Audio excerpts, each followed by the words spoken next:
ಮಧುಗಿರಿ ಶಾಸಕ ಎಂವಿ ವೀರಭದ್ರಯ್ಯ ಅವರನ್ನೇ ಮುಂಬರುವ ವಿಧಾನಸಭಾ ಚುನಾವಣೆಯಲ್ಲಿ ಜೆಡಿಎಸ್ ಅಭ್ಯರ್ಥಿಯಾಗಿ ಘೋಷಣೆ ಮಾಡಬೇಕೆಂದು ಜೆಡಿಎಸ್ ಮುಖಂಡ ಎಚ್.ಡಿ. ಕುಮಾರಸ್ವಾಮಿ ಅವರ ಮೇಲೆ ಒತ್ತಡ ಹೇರಲು ಮಧುಗಿರಿ ಕ್ಷೇತ್ರದಿಂದ ಕಾರ್ಯಕರ್ತರು ಹಾಗೂ ಎಂವಿ ವೀರಭದ್ರಯ್ಯ ಅಭಿಮಾನಿಗಳು ವಾಹನಗಳಲ್ಲಿ ಭಾನುವಾರ ಬೆಂಗಳೂರಿಗೆ ಹೊರಟರು. ಜೆಡಿಎಸ್ ಕಾರ್ಯಕರ್ತರು ಪಟ್ಟಣದ ದಂಡಿನ ಮಾರಮ್ಮ ದೇವಾಲಯದ ಮುಂಭಾಗ ಜಮಾವಣೆಗೊಂಡು ಶಾಸಕ ಎಂವಿ ವೀರಭದ್ರಯ್ಯ ಅವರೇ ಮುಂದಿನ ಚುನಾವಣೆಯಲ್ಲಿ ಅಭ್ಯರ್ಥಿಯಾಗಬೇಕೆಂದು ಆಗ್ರಹಿಸಿ ಜೈಕಾರ ಹಾಕಿದರು. ಎಚ್.ಡಿ. ಕುಮಾರಸ್ವಾಮಿ ಅವರು ಈ ವಿಚಾರವಾಗಿ ಸೂಕ್ತ ತೀರ್ಮಾನ ಕೈಗೊಂಡರೆ ಕ್ಷೇತ್ರದಲ್ಲಿ ಯಾವುದೇ ಗೊಂದಲ ಉಂಟಾಗುವುದಿಲ್ಲ ಎಂದರು. ಪುರಸಭೆ ಸದಸ್ಯ ಎಂಆರ್ ಜಗನ್ನಾಥ ಮಾತನಾಡಿ, ಕ್ಷೇತ್ರದಲ್ಲಿ ಶಾಸಕ ಎಂವಿ ವೀರಭದ್ರಯ್ಯ ಅವರು ಉತ್ತಮವಾದ ಅಭಿವೃದ್ಧಿ ಕೆಲಸಗಳನ್ನು ಮಾಡಿದ್ದಾರೆ. ಮುಂಬರುವ ವಿಧಾನಸಭೆ ಚುನಾವಣೆಯಲ್ಲಿ ಎಂವಿ ವೀರಭದ್ರಯ್ಯ ಅವರಿಗೆ ಹೈಕಮಾಂಡ್ ಟಿಕೆಟ್ ನೀಡಬೇಕು. ಅವರನ್ನು ಗೆಲ್ಲಿಸುವುದಕ್ಕೆ ನಾವೆಲ್ಲರೂ ಶ್ರಮ ಪಡಬೇಕೆಂದು ತಿಳಿಸಿದರು. ಮುಖಂಡರಾದ ಬಿಎಸ್ ಶ್ರೀನಿವಾಸ್ ಮಾತನಾಡಿ, ಎಂವಿ ವೀರಭದ್ರಯ್ಯ ಅವರನ್ನು ಅಭ್ಯರ್ಥಿಯನ್ನಾಗಿ ಘೋಷಣೆ ಮಾಡುವವರೆಗೂ ಯಾರನ್ನು ಕ್ಷೇತ್ರಕ್ಕೆ ಕಳುಹಿಸಬಾರದು ಎಂದು ಎಚ್.ಡಿ. ಕುಮಾರಸ್ವಾಮಿ ಅವರಿಗೆ ಎಲ್ಲರೂ ಸೇರಿ ಮನವಿ ಮಾಡೋಣ ಎಂದರು. ಮುಖಂಡರಾದ ಬಾವಿ ಮನೆ ಕಾಂತರಾಜು, ತಿಮ್ಮಯ್ಯ, ದೊಡ್ಡೇರಿ ವಿಜಯ್, ವಕೀಲ ಶಿವಣ್ಣ, ಚಂದ್ರು, ಬಹುಸಂಖ್ಯೆಯಲ್ಲಿ ಜೆಡಿಎಸ್ ಕಾರ್ಯಕರ್ತರು ಇದ್ದರು. ವರದಿ ಅಭಿದ್, ಮಧುಗಿರಿ. ಮಾತ್ರ ಸಾಧ್ಯ. ನೂರಾರು ಕೋಟಿ, ಸಾವಿರಾರು ಕೋಟಿ ಇವತ್ತು ಕೆಲಸ ಮಾಡಿದ್ದಾರೆ ಮಧುಗಿರಿಯಲ್ಲಿ. ಅವರು ಬಿಟ್ಟರೆ ಬೇರೆ ಅಭ್ಯರ್ಥಿ ಹಾಕಿದ್ರೆ ಇಲ್ಲಿ ದಳ ಬರೋದು ಕಷ್ಟ. ಇಲ್ಲಿ ವೀರಭದ್ರಪ್ಪರು ಹೆಚ್ಚಿನ ಕೆಲಸ ಮಾಡಿದ್ದಾರೆ. ಎಲ್ಲ ಇವತ್ತು ಬಂದಿರೋದು ವಾಲಂಟಿಯರ್ ಆಗಿ ಬಂದಿರೋದು. ಇಷ್ಟು ಜನ ಎಲ್ಲ ನಾವು ಯಾರನ್ನ ಕ್ಯಾಂಡಿಡೇಟ್ಗಳು ಸೇರ್ಸಕ್ ಆಗುತ್ತಾ? ಯಾರನ್ನ ಎಂದಾನ ನಮ್ಮನ್ನ JPFC ಬನ್ನಿ, ಉಮಾನಂತ ಬರ್ರಿ, ಟಿಕೆಟ್ ಬರ್ದಿರಿ ಎಂತಾನ ಕರೆದಿದ್ರ? ಸಬ್ಜೆಕ್ಟ್ ಎಂತಾನ ನಡೆದಿತ್ತ? ಅಲ್ಲಪ್ಪ ಸ್ವಾಮಿ, ಅಷ್ಟೇ ಅಲ್ಲ, ನಾವೆಲ್ಲ ಹೋದ್ರೆ ನಿಮ್ ಕೆಲಸ ನೀವು ನೋಡ್ಕೊಂಡ್ರಿ, ನನ್ ಕೆಲಸ ನಾನು ಮಾಡ್ತೀನಿ ಅನ್ನೋ ವ್ಯಕ್ತಿ ಅವರು. ಇನ್ನಂತ ವ್ಯಕ್ತಿ ಬೇಕು ನಮ್ಗೆ.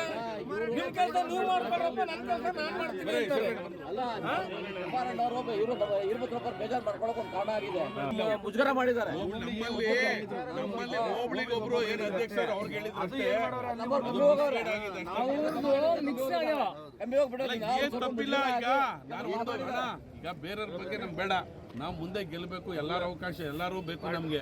ಅವ್ರು ಕೇಳ್ಕೊಂಡಿದ್ದಾರೆ, ಅವ್ರು ಕೊಟ್ರೆ ಅವರು ಆಗ್ಲಿ, ನಾವೇನ್ ಬೇಡ ಅಂತ ಹೇಳಿಲ್ಲ. ಕುಮಾರಣ್ಣ ನಾವು ಒಪ್ಸೋದು, ನಮಗೆ ಬೇಕೇನು ವೀರಭದ್ರಣ್ಣ, ಅವ್ರಿಗೆ LC ನಾಗರಾಜಣ್ಣ ಬೇಕು ಅಂತ ಹೇಳಿದ್ರೆ ತಪ್ಪೇನಿಲ್ಲ. ಅವ್ರು ಕೇಳ್ಕೊಂಡ್ಲಿ, ನಮ್ಗೆ ನೆಕ್ಸ್ಟ್ ಮಾಡ್ಬೇಕು ಅಂದ್ರೆ ಅವ್ರ ಸಹಾಯ ನಮಗೂ ಬೇಕು, ನಮ್ಮ ಸಹಾಯ ಅವ್ರಿಗೂ ಬೇಕು. ನಾವು ಪಕ್ಷ ಸಂಘಟನೆ ಒಂದ್ ಕಡೆ ಇರಬೇಕು.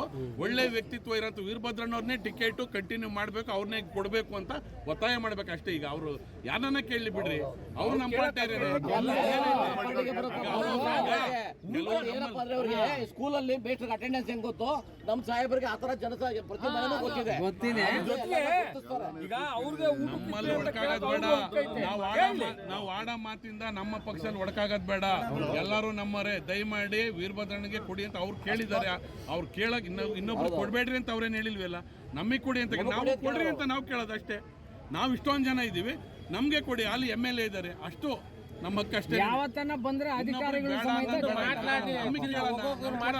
ನಾವೆಲ್ಲ ಇಷ್ಟೊಂದು ಜನ ಇದ್ದೀವಿ, ನಮ್ಮ ಸಂಘಟನೆ ಜೋರಾಗಿದೆ, ನಾವೆಲ್ಲ ಮಾಡ್ತೀವಿ, ಗೆಲ್ಸ್ಕೊಬತ್ತೀವಿ ಅಂತ ಹೇಳೋಣ. ಇನ್ನೂ ಒಂದು ಸಬ್ಜೆಕ್ಟ್, ಕುಮಾರಣ್ಣವ್ರು ಏನಾದ್ರು ಸಬ್ಜೆಕ್ಟ್ ಹೇಳಿದ್ರೆ ಏನೋ ಅವ್ರಿಗೆ ಏನೋ ಆರೋಗ್ಯ ಸರಿ ಇಲ್ವಂತಲ್ಲಪ್ಪ ಹೇಳಿರಂತೆ ಅಂತ ಸಬ್ಜೆಕ್ಟ್ ಬಂದ್ರೆ ನಾವು ಮಾತಾಡ್ತೀವಿ. ವೀರಭದ್ರಣ್ಣವ್ರ ಹತ್ರ ನಾವೆಲ್ಲ ಕೂತ್ಕೊಂಡು ಮಾತಾಡಿ ಅವ್ರನ್ನ ಒಪ್ಸಿ ನಾವು ಕರ್ಕೊಂಬಂದು ಹೇಳ್ತೀವಿ. ಅಲ್ಲಿವರೆಗೂ ಮಧುಗಿರಿವರೆಗೆ ಯಾರನ್ನ ಕಳಿಸ್ಬೇಡಿ. ನಾವು ವೀರಭದ್ರಣ್ಣ ಫೈನಲ್ ಆದ್ಮೇಲೆ ಆಮೇಲೆ ಮುಂದಕ್ಕೆ ಮಾತಾಡೋಣ ಅಂತ ಹೇಳೋಣ. ಪೂರ್ತಿ ಅಲ್ಲೇ ಬರ್ಲಿ ಬೇಡ.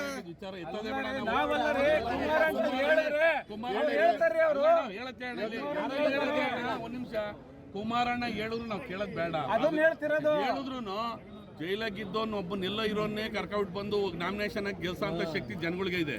ಅವ್ರ ಮನೆಗಿರ್ಲಿ ಬಿಡ್ರಿ ವೀರಭದ್ರಣ್ಣ, ಮನೆಗೆ ಚೆನ್ನಾಗವ್ರೆ, ಮನೆಗೆ ಇರ್ಲಿ. ಬೇಕಾದ್ರೆ ನಾವು ಗೆಲ್ಸ್ಕೊಬರೋ ಶಕ್ತಿ ನಮ್ಗಳಿಗಿಲ್ವೇನ್ರಿ? ನಾವೆಲ್ಲರೂ ಸೇರ್ ಮಾಡೋಣ ಬಿಡ್ರಿ. ಏನ್ ಮನೆಗೆ ಹೋಗಿ ವೀರಭದ್ರಣ್ಣನೇ ಓಟ್ ಬೆಬ್ಬೆಟ್ಟಿಗೆ ಹಾಕ್ಸಿಲ್ಲ. ನಾವುಗಳೆಲ್ಲ ಕಾರ್ಯಕರ್ತರು, ಲೀಡರ್ಗಳು ಏನಿದೀವಿ, ನಾವುಗಳು ಮಾಡಿರೋ ಶ್ರಮ ವೀರಭದ್ರಣ್ಣವರು ಹಾಕ್ತಾರೆ. ಆದ್ರೆ ಅದ್ರ ಚಕಾರ ಎಚ್ಚಕ್ಕೆ ಬಿಡಬಾರ್ದು. ಕುಮಾರಣ್ಣಂಗೆ ವೀರಭದ್ರಣ್ಣಂಗೆ ಕೊಡಬೇಕು, ಬರೋ ಮಾಕೆ ಬಿಡೋದ್ ಬೇಡ. ಏನೇ ಕಾರಣ